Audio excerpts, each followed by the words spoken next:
o'zi keladi, biz chaqirmaymiz, patsiyentlar o'zi keladi. Mana patsiyentim 4tadan tremor ichar ekan. 4ta tremor bir kunda o'ylang. Bu IV'ni boshlaganingizda уже sразу ikkinchi, uchinchi kundan keyin effekt sezasiz. Uni уже ximiya olgandan keyingi holatida bizga kelishadi. Ya'ni bonuslarni tayyorsiz?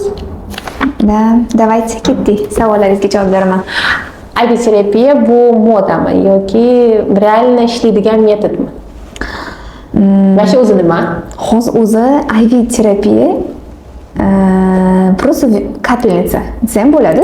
Просто как IV терапия bu модно deb kelyapti-da. За границей как IV, как на английском IV как o'zi tegi Amerikadan kelgan. Amerikada rivojlangan, Amerikada katta dozada shunaqa klinik испытанияларni o'tkazishgan. Bu 2021-yilda уже SNG davlatlariga kirib kelish boshladi, ya'ni Moskvaga, Rossiyaga. Shundan keyin уже bizga ham уже 2021-yildan oldin уже kirishni boshlagan. Qanaqa kirgan? Chunki biz Moskvada o'zi o'qishlarimiz hammasi Moskvadan o'qiymiz, onlayn ham, offlayn ham o'qiymiz. O'shaning uchun bizga ham одновременно как Moskvaga ham, bizga ham плавно kirib kelgan. Shunaqa qilib IV terapiyani o'zi nima desangiz, IV просто vitamin, minerallar. IV nima degani? Qanaqa taxsis? Intravenozus. Yani через вены. Через вену введение vitaminов, aminokislоты, то есть oqsillar, vitaminlar, minerallar hammasini biz 6 oyda oladigan effektimizni qisqartiramiz. Chunki biz uchun vaqt muhim. Ya'ni reproduktologiyada vaqt juda ham qisqa bo'lgani uchun biz IV'ni shu klinikaga olib kirishimiz ham, ya'ni o'qishimiz,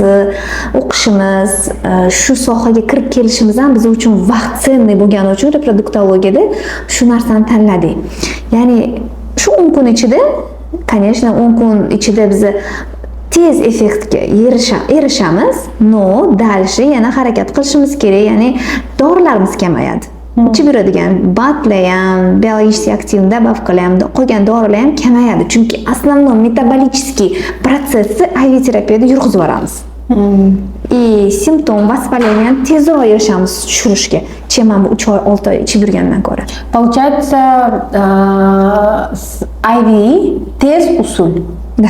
Lekin effektivniy usul. Albatta, chunki siz bu IV'ni boshlaganingizda уже sразу ikkinchi, uchinchi kundan keyin effekt sezasiz. Effektini sababi nima? Effektini sababi siz bittada qonga tushadi. Минуя кишечник, минуя желудок, кишечник, печень, но, конечно, через вену tushgandan keyin pechenga boradi, lekin siz qancha yo'lni qisqartirasiz yo'lini.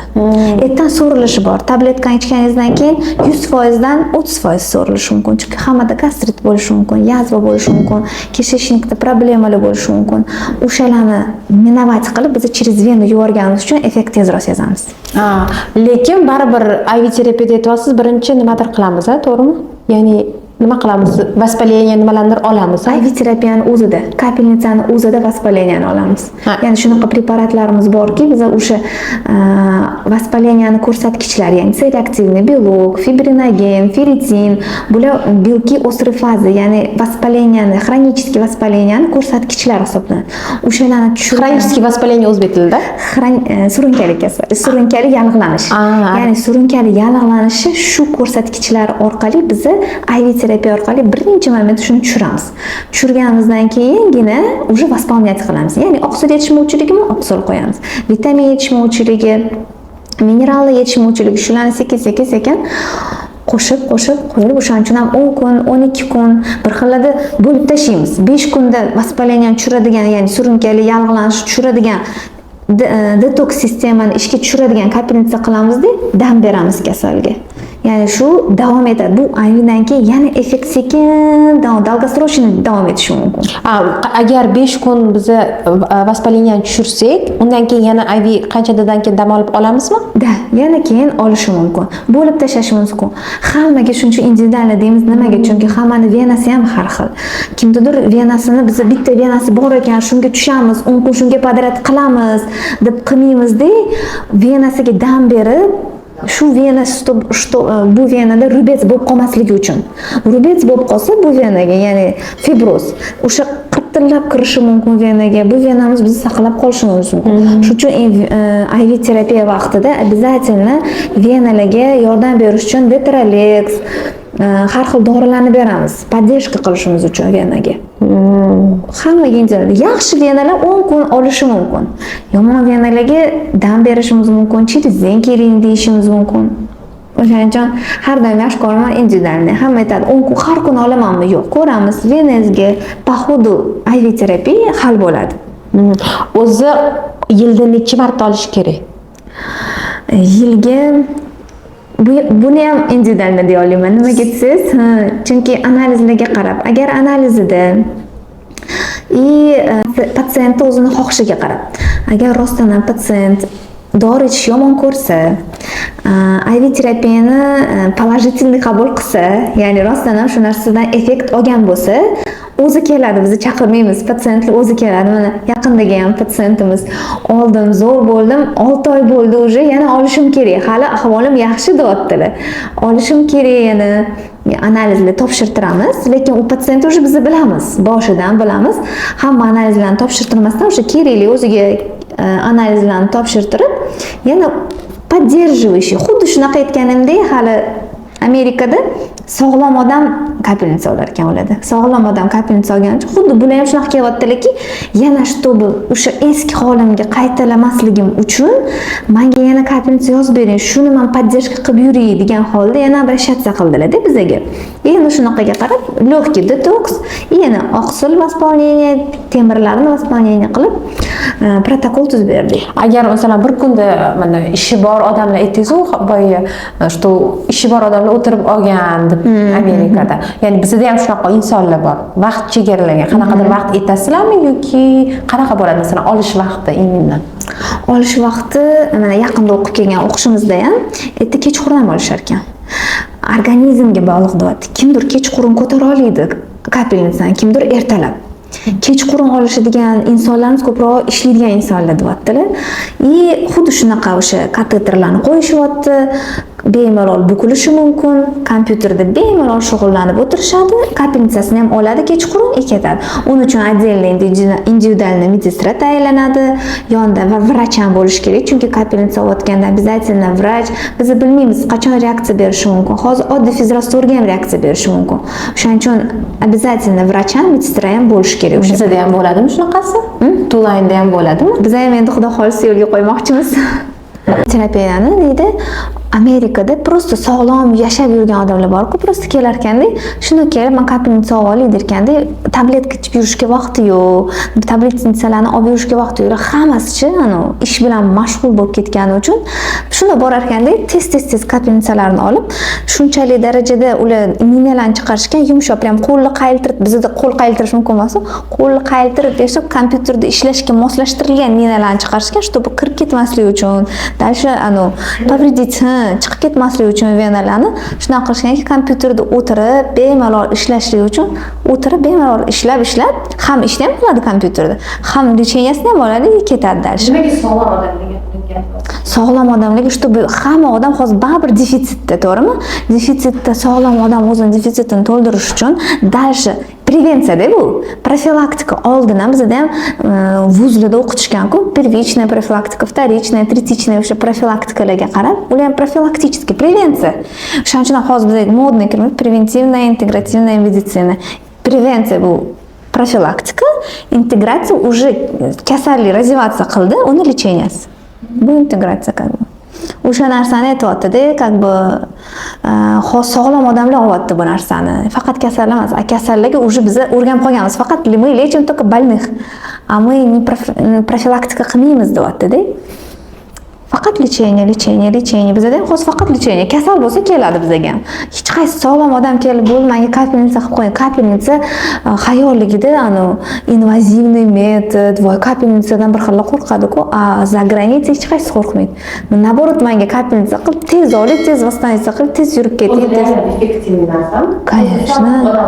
Конечно, biz 6 oy ichida mana shu qilib yurgan hamma narsamizni 6 oy ichida ichib yurgan dorilarni 10 kunda effektivniy. Bitta patsiyentim 3 ta 4 tadan tremo ichar ekan. 4 tremol bir kunda o'ylang, 4 tremol u bechara jigar uni faqat detoks qilib chiqarib tashlaguncha nima bo'ladi? O'sha 4 tremol ikkita kompensatsiyadan keyin bu umuman tremol erkak kishi. Ko'pincha o'zi bosh og'riqlar bilan gomotsistemiz zashkalib chiqaradigan faqat erkak kishilar keladi. Ishonasizmi? 2 kun kompensatsiya. 3-kuni уже kelyaptilar yonimizga, yo'q bo'ldi, уже umuman tremol ichmayman deyaptilar. Tremol qilgansizlar shunda. Полностью воспаление bilan ishladik, detoks bilan, jigar bilan. Обязательно birinchi ayimizni boshidagi narsa detoks. Mini, maxi detokslarimiz bor. O'shalar bilan ishlaymiz.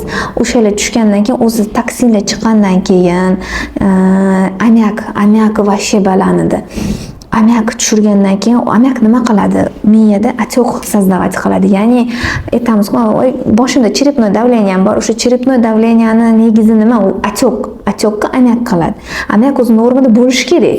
Normada qachon normadan oshib ketadi? Qachon to'g'ri chaynamasa ham oshadi. Ishonasizmi? Mana ovqatni yeyotganingizda amyak o'zi konечный продукт белка. Belokni yeyotganingizda ham tez ovqat yegandan keyin organizm tushganda chiriydi. Chirigandan keyin nima bo'ladi? Amyak повышенное количество qonda ko'payib ketadi. Amyak ko'paygandan keyin bosh og'riq bo'ladi. Migrenozный состояниялар amyak конкретно baland bo'ladi shunaqa odamlarda. O'shani amyakini резко tushirdik, dardo gipomersiya berdik. Gipomersiyadan keyin shunday tushdi. Shunday tushgandan keyin bosh og'riq kamaydi. Ya'ni отек kamaytirdik. Отек bo'lgandan keyin bosh miyani anaqa оболочкалari siqqandan keyin og'riq bo'ladi, конечно. O'shaning bu individual, конечно, bizda o'zi individualni tuzilinadi. Hammaga har xil.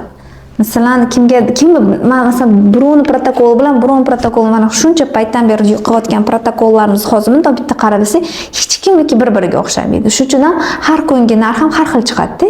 Nima degani? Har kungi narx masalan to'lovi. Narxi har xil chiqadi. Shu bir xil chiqmaydi. Individualniy, hammani analizi har xil. Kimdadir gomotistini baland, kimdadir past. Pastlarga boshqacha, balandligi boshqacha. Kimdadir amyak вообще baland bo'ladi, ularga boshqacha, kimdadir o'rtacha, o'sha boshqa yo'l bilan. Самый приоритетda nima birinchi ketyapti? Vaspaleniyami? Vaspaleniyani birinchi tushirib, keyin defitsitni to'ldirish kerak. Bir xil sog'lom keladi. Vaspaleniya yo'q, hech narsasi yo'q, faqat defitsit. Defitsitni to'ldiramiz. O'shaning uchun sразу defitsitni ilagan vaspalitinniy protokolni larni qilmaymiz deydi. Unaqa masalan, hammaga har xil bo'ladi. O'shaning uchun. Endi aytmoqchiman, zo'r bildik, foydasi yanaqasi, zarari ham bormi va kimga mumkin? Shu haqda ham gapirib bering. Kimga mumkin emas. Absolyutniy относительный противопоказаниялар bor. Kimga dekompensatsiya holatlarida, ya'ni juda og'ir situatsiya holatida, masalan, biz ko'proq profilakticheskiy и лечебный dozada qilamiz lecheniyalarni, ya'ni IV terapiyani. Qachonki mumkin emas og'ir holatlarda. Og'ir holatlar qanaqa? Onkologicheskiy kasalliklarda, lekin onkoreabilitatsiya degan narsa bor. Ya'ni o'sha onkologiyada uchotda turadi, lekin uni o'sha ximiya olgandan keyingi holatida bizga kelishadi. Ya'ni onkologiyada ximiyasini olgandan keyin ximiyoterapiya qanaqa? Butun organizmdagi sog'mi, sog'masmi hamma kletkalarni gibelga olib keladi, ya'ni o'limiga. O'limidan keyin onkologiyani shunaqa yomon tomoniki borki, восстановить qilish juda qiyin. Ular kimyasini qilishadi, kimyadan keyin uyga yuborishadi. Uyga yuborilgandan keyin patsient juda ham og'ir holatida bo'ladi, ya'ni qusadi, o'rnidan tura olmaydi, sostoyaniyasi juda og'ir bo'ladi. Ana o'shanaqa paytda biz oqsilli, vitaminlarni boyitilgan holda IV terapiya qilishimiz kerak. Bu o'sha ko'rsatma bo'ladi. Lekin imенно dekompensatsiya holatida biz IV terapiyani qila olmaymiz. Ya'ni og'ir stependa holatlarda, og'ir patsientlarga IV terapiya qilinmaydi. Ko'rsatma hammaga почти qilinadi individual holatda. Yosh bolaga hammi? Yo'q, bizda 18+. Klinikamizda 18+. Moskvadagilardan ham so'rasa, ular ham praktikovать qilishmagan yoshlarda pediatricheskiy vrachlar ham kelishdi. Ular faqat shu показания bo'yicha nima kasal ekstremniy. Ekstremniyda qilishadi kerakli dozalarni yosh bolaga. U IV terapiya emas. U infuzyonni уже transfuziologiya deyiladi. Ya'ni bu просто mana masalan потеря жидкости. Жидкость quyish kerak. Все, quyiladi. Antibiotik terapiya, antibiotik qo'yish kerak, antibiotik qo'yiladi. Metabolichеская terapiya bo'lmaydi, ya'ni metabolizmlar bilan, ya'ni bioximический protsesslar bilan ishlanmaydi-da. Просто нужный momentda нужный narsa kerak. Bitta narsa keyin. Xo'p, kimlarga mumkin? Yana shuni davom etasiz? Kimlarga? Biza klinikamizda o'zimizga qo'ygan возрастной kategoriya 18+ и 60+ dan olmaymiz. 18+ dan niже olmaymiz, 60+ dan vверхni olmaymiz. Erkaklar, ayollar farqi yo'q. Erkaklarni ham, ayollarni ham ko'raveramiz. Erkaklarga ham, ayollarga ham baravariga qilaveramiz. Chunki bizga kelayotgan qabuldagi reproduktologicheskiy muammosi bilan keladiganlar bu parali, ya'ni turmush o'rtog'i ham va ayoli ham birga IVF terapiya. O'zi shunaqa kabinetimiz bor. Xo'jayinisi ham oladi, ayoli ham birga olishadi. Siz bizni predlagat qilamiz, birga olasizlarmi deymiz. O'sha birga olishligi mumkin. Yo'q, charchaganmiz bir-birimizdan deyishsa, отдельно xonalarda olishadi kapinetsalarni. Endi terapiyaning zarari bormi? IVF terapiyaning zarari qachon bor? Qachon protokolli individualniy tuzilmasa. Mana shunaqa protokol, shunaqa klinikalarni ham ko'rdik. Qazisi tayyor kokteyllar qilib qo'yishar ekan. Tayyor kokteylni, masalan, anti-migren, ya'ni faqat boshga yoki energiya, faqat energiyaga. Biz unaqa ishlamaymiz. Biz в основном metabolicheskiy boshidan boshlaymiz oxirigacha. Ya'ni faqat boshingiz og'rig'ini, ya'ni целевой lечение qilmaymiz-da. Nima uni sababi, ya'ni prichinasi bilan ishlash kerak. Prichinasi bilan ishlaganimiz uchun ham metabolichеская terapiya deyiladi. Ya'ni boshidan oyog'igacha o'sha narsani to'g'ri protokollarni tuzib, hammasini poetapni qilish kerak. Просто migren, antimigrenozniy bosh og'rig'ini qoldirdi, все, u решение emas-da, problema. Yomon effektdan berish mumkin. Noto'g'ri побочка berish mumkin. Побочка berish mumkin. Любой dori, boshida aytdim-ku, fizrastvordan ham, oddiy fizrastvordan ham allergiya berish mumkin. Единственное, bizani preparatlardan to'g'ri qo'llanilsa, to'g'ri dozada, individualniy hammaga protokol tuzilib borilsa, побочка bo'lish anaqasi kam. No побочка bergan holatlar ham bo'lgan. Ya'ni nima qilasizlar o'sha побочка bersa? Bizani o'zimizning medsestralarimiz hammasi anafilakticheskiy shok bo'yicha, ya'ni оказание первой помощи bo'yicha o'qitilgan. Сразу bilishadi, nima kimda reaksiya bersa, kimdadir tomoq qichishi boshlansa yoki nafas yetishmovchiligi boshlansa, qizarib narsalar toshishi boshlansa, сразу vrachga chaqirishadi vrachchi. Biz kelamiz, ko'ramiz nimadan. Qaysi preparat nima berishini уже bilamiz. Masalan, ko'pincha holatlarda degan preparatimiz qizarish berishi mumkin, bo'g'ilish berishi mumkin. O'sha magniy yetishmovchiligida, magniy B guruhi vitaminli yetishmovchiligida mana shunaqa bo'g'ilish hissi, keyin qorinda og'riqlar, keyin ko'p holatlarda bizda tez shoshib, tez qo'yinglar, tez ketamiz, ishimiz bor degan patsientlarimiz juda ham ko'p. O'zi ham ko'tarib qo'yishi mumkin. Kapelnitsani tez baland qilib qo'yishlik mumkin. Shunaqa holatlarda ham tez bo'g'ilishlar, kapelnitsani baland qilib qo'ygan paytda medsestralarga har doim tayinlaymiz. Qaranglar, kapelnitsani hisoblanglar, qancha kapel oqyapti. Уже medsestralarimiz xudoga shukr, hammasi обученный, ko'rishadi, yetishadi. Baland qilib qo'ydingizmi deb so'raymiz patsientni. Mana shunaqa mелочь побочный effektlar bo'lmasa, atak unaqa побочный effektlarni hali alhamdulillah ko'rmadik. Bo'lmasin ham klinikamizda. No, doim tayyorsiz bo'lsa. Albatta, doim tayyor bo'lib turishimiz kerak. Doim har kuni o'zimga ham Moskvada o'qib kelgandan keyin o'zim aytdim, har kuni ertalab 5 minutga qilib anaqa medsestralarga davaychi, bugun nima qilish kerak? Protivoshokovый. Birinchi nima qilasan, kim nima qiladi, kim давление o'lchaydi, kim ukol qiladi, kim boshini ko'taradi, kim oyog'ini tushiradi, mana shunaqa qilib o'rgatamizda, o'rgatyapmiz. Savollar tugadi. Rahmat. Bo'ldi? Tugadi. Shu. Yana agar savolingiz bo'lsa, videoni tagida qoldiringlar. Keyingi videolarimizda sizga javob beramiz.